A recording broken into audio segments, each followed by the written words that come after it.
Baik Nanda, hari ini kita akan lanjutkan mata pelajaran tematik. Muatan pelajarannya adalah IPA ya, ilmu pengetahuan alam. Silakan Nanda lihat bukunya di halaman 119. Yang akan kita bahas adalah mengenai cermin ya. Cermin merupakan salah satu benda yang dapat memantulkan cahaya. Cahaya yang dipantulkan oleh cermin merupakan salah satu contoh pemantulan yang teratur. Berdasarkan bentuknya, cermin dibedakan menjadi 3 macam ya. Cermin datar, cermin cekung, dan cermin cembung. Nah, kita lihat ya. Yang pertama, sifat-sifat bayangan dari setiap jenis cermin. Yang pertama, cermin datar. Nah, cermin datar ini ya, besarnya ukurannya, besar dan tinggi bayangannya sama dengan ukuran benda ya, ukuran benda yang terpantul di cermin.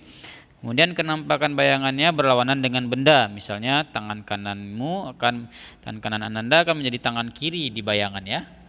Nah, bayangan bersifat semu atau maya, artinya bayangan dapat dilihat dari dalam cermin tetapi tidak dapat ditangkap oleh layar.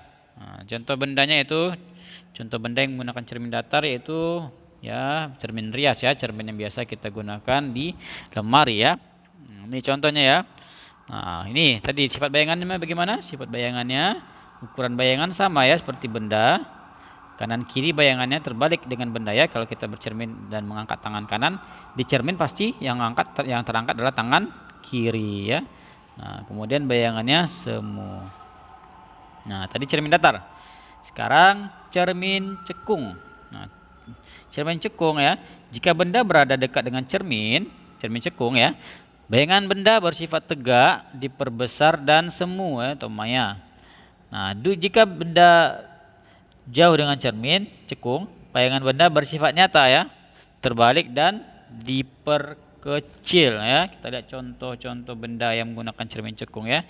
Nah, yang pertama cermin bagian sendok ya, sendok bagian dalam. Kemudian senter ya, bagian dalamnya. Kemudian lampu mobil ya. Nah, kemudian cermin cembung. Nah, sifat-sifat bayangan pada cermin cembung. Kenampakan bayangan pada cermin cembung yaitu semu ya, kemudian tegak dan diperkecil dari ukuran benda yang sebenarnya. Kita lihat contohnya ya. Nah, ini pada cermin cembung ya, contoh benda yang menggunakan cermin cembung yaitu sendok bagian luar ya. Bayangannya terlihat lebih besar ya, lebih dekat. Kemudian kaca spion ya.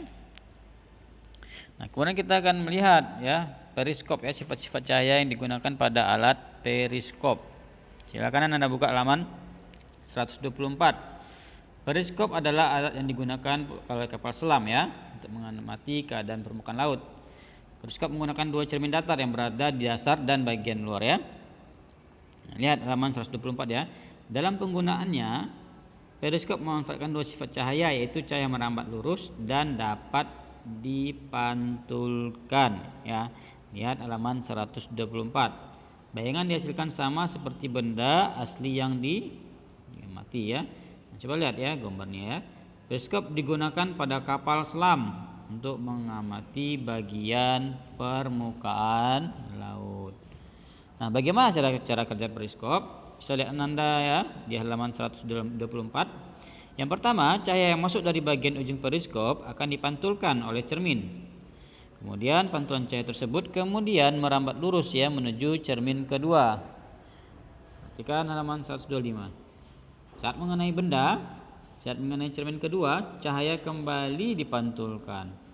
Pantulan cahaya dari cermin kedua akan mengarah ke mata sehingga kita dapat melihat keadaan di atas periskop ya. Perhatikan di bukunya halaman 125